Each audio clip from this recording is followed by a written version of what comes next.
Good morning दोस्तों। आज के वीडियो में हम जानेंगे पावर फैक्टर क्या होता है, इसके कितने भाग होते हैं, जैसे एक्टिव पावर, अपरेंट पावर और रिएक्टिव पावर में क्या अंतर है, ये क्या है।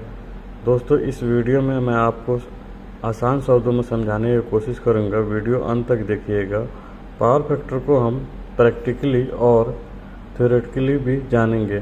तो दोस्तों सबसे पहले हम बात कर लेते हैं कि पावर फैक्टर कहते किसे हैं और इसका फार्मूला क्या है। तो फ्रेंड्स, पावर फैक्टर वास्तविक शक्ति मतलब एक्टिव पावर और अपरेंट पावर मतलब आभासी शक्ति के अनुपात को पावर फैक्टर कहा जाता है। इसका फार्मूला होता है cos five equal to active power upon apparent power. खराब पावर फैक्टर का मान 1 से कम होती है, इसका मतलब जो भी हम उपकरण यूज कर रहे हैं वो पावर को बर्बाद कर रही है। अगर पावर फैक्टर कम रहेगा तो जो भी हमारा उपकरण है, जैसे मोटर, कोई मशीन, वो सही से काम नहीं करेगा। ऊपर से हमारे इलेक्ट्रिसिटी बिल भी ज़्यादा पे करना पड़ेगा। यह एक ऐसा माप है जो हमारे विद्युत प्रणाली की एफिशिएंसी मतलब दक्षता को बतलाता है। दोस्तों एक अच्छी पावर फैक्टर की मान 1 होती है, मतलब जो भी उपकरण हम यूज कर रहे हैं वो पावर का यूज अच्छे से कर रही है।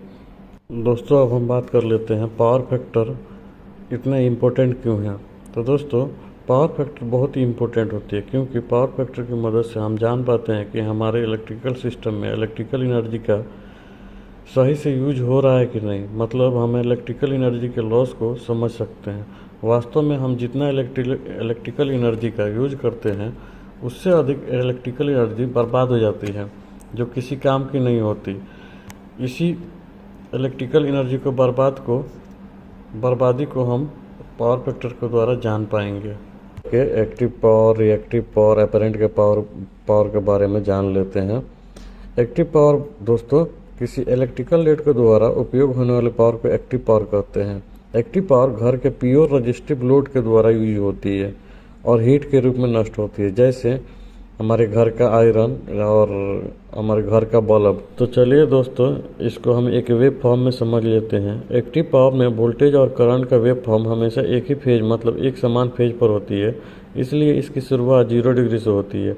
वेव फॉर्म की पॉजिटिव साइकिल में वोल्टेज और करंट दोनों पॉजिटिव में होती है, इसलिए पावर भी पॉजिटिव में होगी।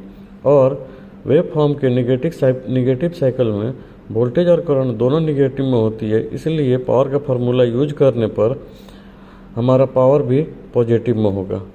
नेक्स्ट है दोस्तों हमारा रिएक्टिव पावर। दोस्तों रिएक्टिव पावर एक प्रकार की निगेटिव पावर है जो मैग्नेटिक फील्ड बनने के लिए लोड में ज़रूरत होती है। इस तरह की रिएक्टिव पावर से वास्तव में लोड पर किसी प्रकार भी एक्चुअल काम नहीं होता। ये हमेशा इंडक्टिव लोड और कैपेसिटिव लोड में देखते हैं, जैसे मोटर, फैन।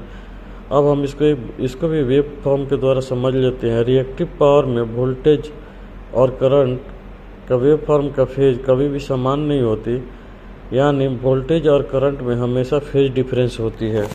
पावर फैक्टर को हम लोग एक एग्जाम्पल के द्वारा समझेंगे।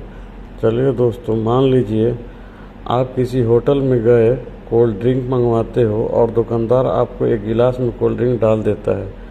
अभी यदि गिलास को ध्यान से देखेंगे तो हम पाएंगे कि गिलास के ऊपरी हिस्सा केवल झाग से भरी हुई है।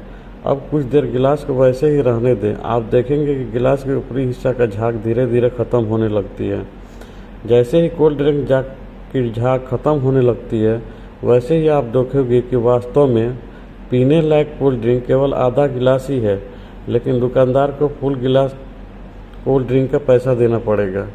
इसका मतलब गिलास के ऊपरी से वाले झाग को बेकार वेस्ट होगी। झाग वाले एग्जाम्पल की तरह यदि पावर फैक्टर की मान खराब है तो पावर सिस्टम के लिए जो पैसा खर्च कर होती है उनमें कुछ व्यर्थ वेस्ट हो जाती है। हम लोग को जितना पावर मिलना चाहिए रियल में उतना नहीं मिल पाता है। इसका मतलब पावर सिस्टम की एफिशिएंसी घटेगी। बात कर लेते हैं लैगिंग पावर फैक्टर क्या है। दोस्तों जब करंट वोल्टेज के पीछे होती है उसे हम लैगिंग पावर कहते हैं, जैसे मोटर, कॉइल आदि में लैगिंग पावर होती है, इसलिए इसे सुधारने की ज़रूरत होती है। नेक्स्ट है हमारा लीडिंग पावर फैक्टर। जब करंट वोल्टेज के आगे होता है तो इस अवस्था को लीडिंग पावर फैक्टर कहते हैं। जैसे कैपेसिटर। नेक्स्ट है दोस्तों यूनिटी पावर फैक्टर। इस अवस्था में दोस्तों वोल्टेज और करंट एक ही फेज में होता है, मतलब वोल्टेज और करंट में कोई डिफरेंस नहीं होता। इसे यूनिटी पावर फैक्टर कहा जाता है। इसकी मान हमेशा एक होती है।